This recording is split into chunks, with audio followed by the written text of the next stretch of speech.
Welcome to the Bigfoot Researcher's Journal.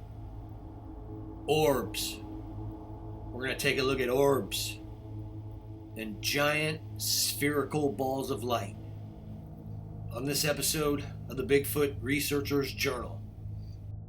Today we're taking a look at some spectacular footage of an orb that was flying around right in the camera.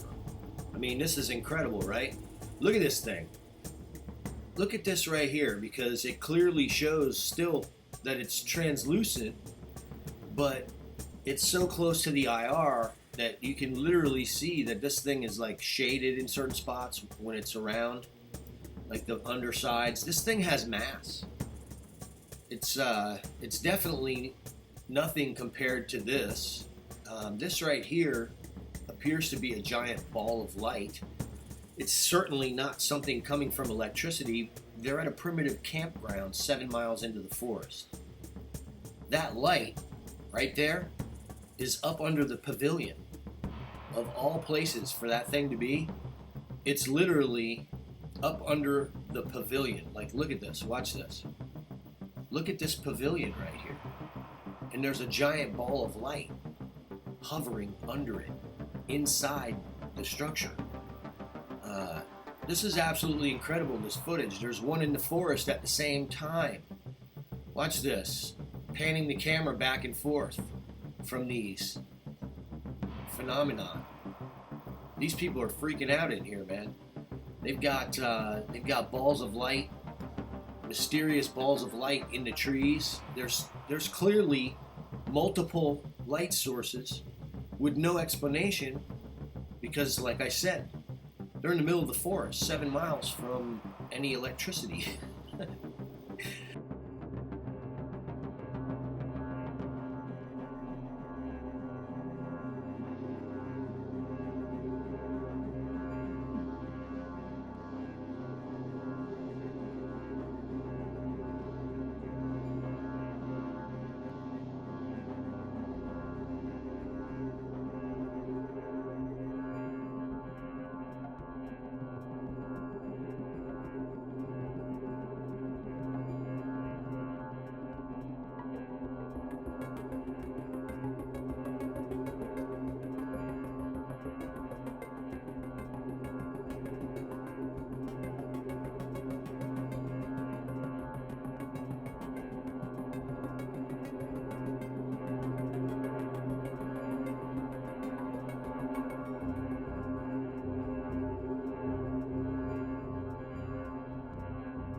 So in addition to all of this stuff that's going on around the researchers that are at the fake campsite, they set up a fake campsite. One of the strategies they were using to try to lure the Bigfoot in to capture them on film was setting up cameras, filming the campsite. Well, they went to check it, and then they did a little investigation and sat there. These things began to appear in the tree line. And then something appeared up under the pavilion. And while they were filming that, the pavilion thing, this orb was flying around in front of the camera. So we have evidence, visual evidence that this phenomenon is real. We have this. Now, obviously, you're not going to be able to hoax these orbs. These guys are telling the truth. I came up the third or fourth morning, and people rushed my truck talking about giant balls of light in the forest and orbs, and I didn't know what to tell them. I'm like, damn, we never recorded anything like that in all these expeditions. Of course, we never went to this campground. We've never been to this particular micro ecosystem. This is the first time I've ever seen footage from this area, and what do we get on film?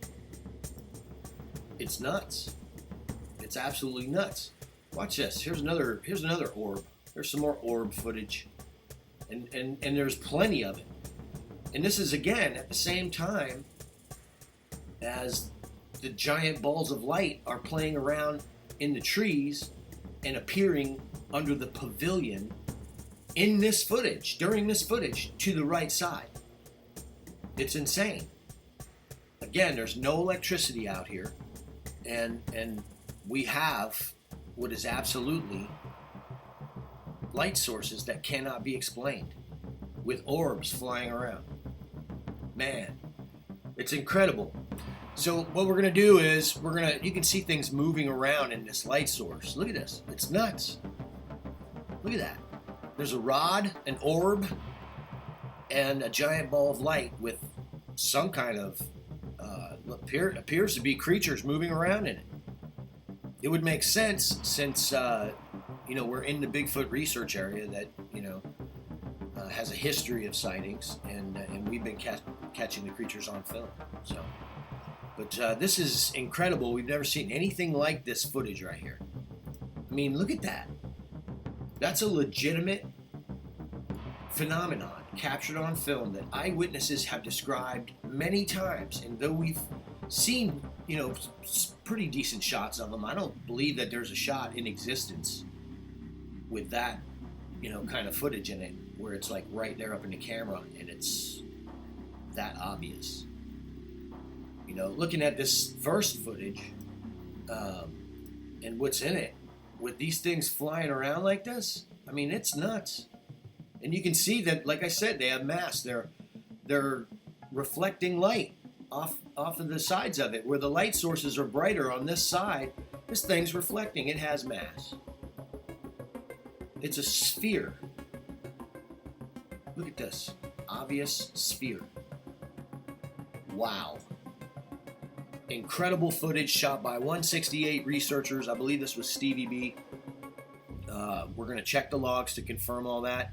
I think Barry Browning was there. Barry was one of the people who told me about this. Stevie told me about this. Mark Newbill told me about this. So I think there were several people present, and we'd like to interview you guys and go over this incredible footage that he shot. Now, here's the thing.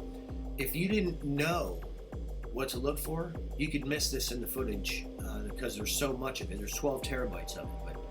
But I have a little more experience with looking for things on footage, and it was, for me, relatively simple to find this.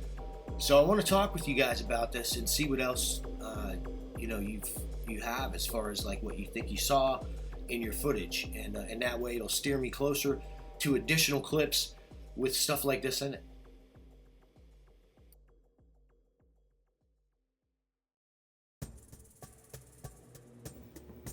All right, so we're in the editor and we're looking at none other than an actual orb. This was filmed during 168, and it comes right across the camera. It appears to be crystal clear. We're going to slow it down a lot now so you can get a good look at it. Here it comes. Now, the odd part of this is as this orb comes into frame, there's a light source in the forest that the team is filming, and then this orb comes through. Let's check all this out.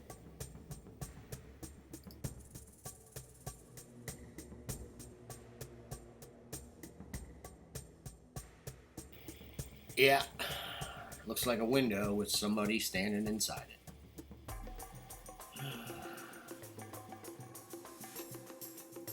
So what's become apparent in reviewing this footage of whatever this light source is that it gives off no light and yet contains light, rather like a window that something is inside of peeking out. There's no ambient light coming off of this whatever it is. It sits still. The team continues filming for many minutes. It never moves, and yet it appears to change size, and there's something moving within that circle. Again, it gives off no ambient light. It appears to be pulsing, but when slowed down, it appears as though something is peeking out a well-lit window. As you can see, the forest shows no ambient light whatsoever. The trees aren't lit, the ground isn't lit, and yet, from over 100 yards away, the team has no trouble seeing this very bright light. This is the first time in 8 years that I've had an opportunity to review a light phenomenon in the woods that didn't end up being a four-wheeler, a car, the moon, an adjacent road with traffic on it, something. This is literally, by the laws of physics, impossible. There's no ambient light. It's as if the light only exists inside that circle.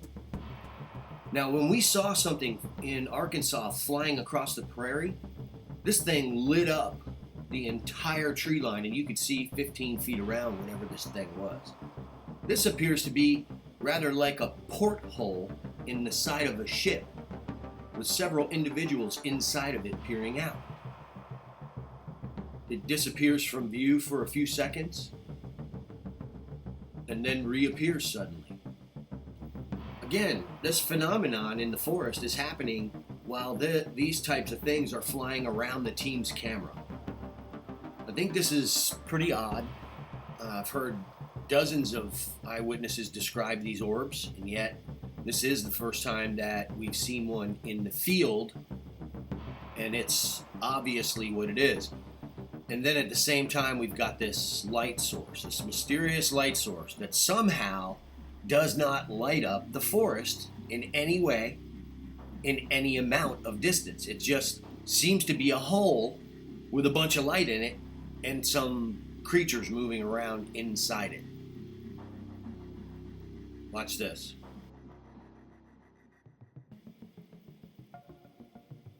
Now it pops back up, and we have another clip where they recognize it's there again. And again, there's no ambient light whatsoever in the tree line. It is as if this stationary, perfect, well-lit sphere is a window, and there are creatures inside of it, moving around, peering out at the team. Again, if this is a flashlight, where's the ambient light? Again, if this is a light forward facing, why are we able to see what's moving around and also the edges of the circle? If someone's in front of it, then why are the edges of the circle still visible most of the time? You can plainly see the circumference of the circle most of the time. And if the camera wasn't moving, as if sitting on a tripod, I'm sure we would have very good footage of whatever's going on in this situation. However, these people were taken by surprise. I believe this was Barry Browning's camera. So Barry caught this thing on film and then just kept filming it. Incredible work. This is something that we've never seen in any of our research areas. So it's fascinating. So in this frame, you can see the edges of the circumference, the radius of this circle. And while there may be a branch or something on the top part of it, it's inside the forest. So I'm not sure if you get the physics of what you're staring at, but what you're staring at, according to physics, and the physics of light itself, is impossible. This, whatever is in that hole or that radius, appears to be lit from its right side and behind it. A flashlight doesn't do that without showing ambient light. You can see the circumference of this thing most of the time as if, like I said, as if it's a porthole. Or, as many people put it, a portal to somewhere else.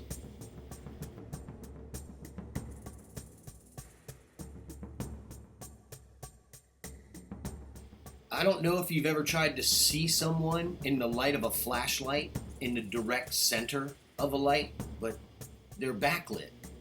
This doesn't appear to be that.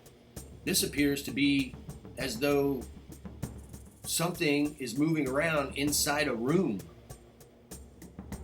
inside the circle. Extremely strange, and for us, unexplainable. So in this clip, you get a real good idea that it is stationary. He's a little more stable on the camera right here than some of the other shots, but I could completely understand what was going on, man. I mean, you got stuff floating in the air all around you that pretty much resembles eyewitness descriptions of orbs. And now you've got a light source that isn't moving, and there appear to be things moving around near it or in it. Highly strange to be filming this in our research area.